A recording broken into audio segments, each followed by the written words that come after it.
Mula sa ABS-CBN News Center, narito si Kabayan Noli de Castro. Magandang gabi bayan!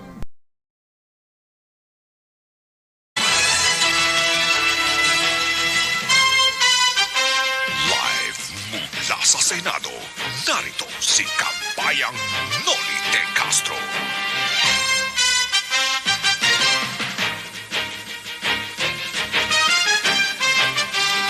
Magandang gabi bayan! Narito tayo ngayon live sa Senado kung saan formal nang binuksan ang kauna-unahang kaso ng impeachment sa buong bansa o sa buong Asia na mag-uusig kay Pangulong Joseph Estrada sa bintang na panunuhol.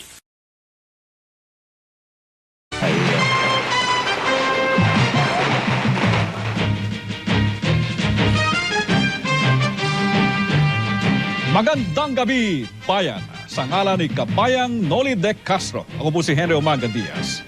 Hinihiling ng Volunteers Against Crime and Corruption ang isang independent body